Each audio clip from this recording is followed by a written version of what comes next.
बिस्मिल्लाहिर्रहमानिर्रहीम। Welcome to our YouTube channel A to Z ईटा। Dear students, आज हम एक MCQs डिस्कस कर रहे हैं। ये MCQs ईटा 2017 में आया था। आपसे पूछा गया था कि all of the following belong to mosses except. Option A में गिवन था funaria, option B polytrichum, option C sphagnum और ऑप्शन डी में था क्लब मोसेस। यहाँ पर आप देख लें तो इसमें एक सिमिलरिटी है जिसमें आपको कंफ्यूज करने की कोशिश की गई है। क्वेश्चन में पूछा है कि all of them are mosses except, और इसका जो करेक्ट आंसर है वो है club mosses. Actually club mosses is the alternate name of lycopsida, and you know better lycopsida is the subphyla of tracheophytes which is not from the bryophytes and it is not belong to the moses। इसी तरह similarity के question जो हैं वो कई आए हैं। आज मैं कुछ सिमिलरिटीज़ हैं जो आपके साथ डिस्कस कर रहा हूँ, जो देखने में बिल्कुल मिलते जुलते टर्म्स हैं लेकिन इनमें बहुत बड़ा डिफरेंस है। आप इनमें से पहले तो आपने देख लिया कि मोस जो है वो ब्रायोफाइट है और क्लब मोस जो है ये ट्रैक्योफाइट्स है, और ये अल्टरनेट नेम है लाइकोप्सिडा सब फाइला का, जो कि सेकेंड सब फाइला है ट्रैक्योफाइट्स का। इसी तरह 2014 और 15 में कलर ऑफ कैरोटिनॉइड्स आपसे पूछा है, तो आप याद रखें हमारे पास कलर ऑफ कैरोटिनॉइड्स के लिए आप शॉर्ट फार्मूला याद रखें ब्रोए। शॉर्ट फार्मूला जो है that is broy. B stands for brown, red, orange, yellow। These are the four possible colors and carotenoids। जो फोटोसिंथेटिक एक्सेसरी पिगमेंट्स हैं बायो एनर्जेटिक्स चैप्टर में आप लोगों ने पढ़ा है, इनमें ये चार कलर्स पॉसिबल हैं, ब्राउन, रेड, ऑरेंज, येलो। ये आपसे 2 मरतबा पूछा है।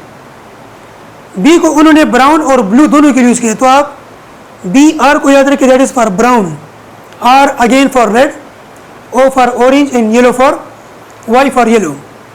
Same is the case with plasmodial slime mold color of colonies। इसके जो कॉलोनीज हैं उनमें भी ये 3 कलर हैं। उसके लिए आपने याद रखना है रोए, शहजाद रोए की तरह, ठीक है ना। इसमें एक रेड है, एक ऑरेंज है और एक येलो। इनमें बड़ी सिमिलरिटी है। जब ब्राउन की बात होगी तो आपका आंसर कैरोटिनॉइड होगा, और जब ब्राउन की बात नहीं होगी, विदाउट ब्राउन 3 कलर्स होंगे, और कॉलोनी की बात होगी तो वो प्लाज्मोडियल स्लाइम मोल्ड आपसे पूछा होगा।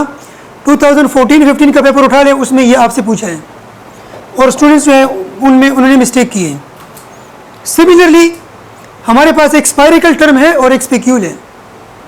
स्पायरिकल्स हमारे पास रिस्पायरेटरी सरफेस है। स्पायरिकल इज रिस्पायरेटरी सरफेस, और ये रिस्पायरेटरी सरफेस किसका है? That is the respiratory surface of arthropoda. Arthropoda में किसका है? सब क्लास जो टेरेस्ट्रियल है अरेक्निडा, सॉरी इंसेक्टा, उसके अंदर आप लोगों ने ट्रेकियल ट्यूब्स या एयर ट्यूब्स पढ़े हैं, उनकी ओपनिंग्स को हम स्पायरिकल्स कहते हैं। सेम टू सेम टर्म है, स्पायरिकल से मिलता जुलता स्पेक्यूल्स। स्टूडेंट इसमें भी मिस्टेक करते हैं। आप याद रखिए spicules are proteinaceous structure found in पोरिफर्स।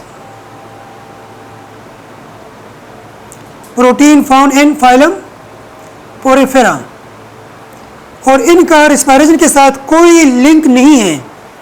They are actually endoskeleton.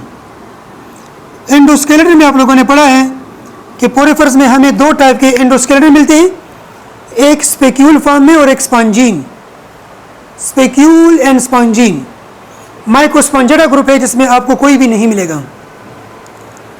इसके बाद एक टर्म देख लें, नेमेटोसिस्ट, हेटेरोसिस्ट। एक नेमेटोसिस्ट है और एक हेटेरोसिस्ट है। नेमेटोसिस्ट जो हमारे पास है ये पॉइजन सिक्रेटिंग सेल्स हैं। These are poison secreting cells of Coelenterata, ये आपको सेलेंट्रेटा में मिलेंगे, जिसको हम न्यूरोसाइट्स भी कहते हैं, जिसको हम नाइडेरियन सेल्स भी कहते हैं। इन सेल्स से वो पॉइजन सीक्रेट करते हैं और अपने आप को प्रोटेक्ट रखते हैं और अपने जितनी भी इनके प्रेडेटर्स हैं उनको किल करते हैं अपने आप को बचाने के लिए, और अपने प्रे को भी किल करते हैं जिन पे ये फीडिंग करते हैं। इसके साथ मिलता जुलता टर्म जो है वो हीटेरोसिस्ट है। अब ये जो हीटेरोसिस्ट है that is the nitrogen fixation cells, that is the nitrogen fixation cells in cyanobacteria. Cyanobacteria जो ऑक्सीजन प्रोड्यूसिंग बैक्टीरिया हैं, जो कि फोटोसिंथेटिक बैक्टीरिया हैं, उनमें स्पेशलाइज्ड सेल्स हैं जो कि नाइट्रोजन फिक्सेशन करते हैं, फ्री नाइट्रोजन फिक्सेशन। उन सेल्स को हम हेटेरोसिस्ट कहते हैं। दो cells which are used for the fixation of free nitrogen from environment are called heterocyst, while those specialized cells which secrete poison are called nematocyst। इस किस्म की बहुत सारी सिमिलरिटीज़ आप देखते हैं आपके बुक में from first year up to second year. इस तरह की जो भी सिमिलरिटीज़ है उन ये आपकी ड्यूटी है कि आप इनको निकाल लें और इनमें डिफरेंस जो है आपको पता हो। इसी तरह मायोलॉजी और माइकोलॉजी, मायोलॉजी जो टर्म है ये स्टडी ऑफ मसल्स को कहते हैं, याद रखिए। मायो मीन मसल, और उसके साथ एक मिलता जुलता टर्म है mycology. Mycology study of fungi है,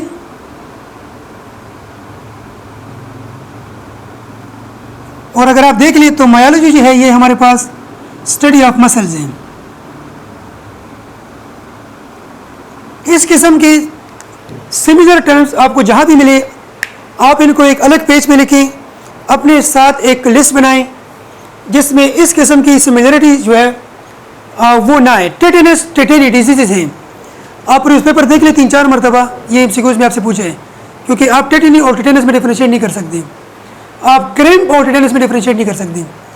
जितना आप इन सिमिलर टर्म्स को डिफ्रेंशिएट करोगे इतना ही आपके लिए ईटा टेस्ट में आसानी होगी। होप्स हो कि इस लेक्चर से आपको काफ़ी फ़ायदा हुआ होगा। अगर कुछ और टर्म्स जिसमें आप कंफ्यूज हो और आप उनको क्लियर करना चाहें तो कमेंट्स में लिख लें, हम नेक्स्ट लेक्चर में इंशाल्लाह वो भी डिस्कस कर लेंगे। Thank you so much.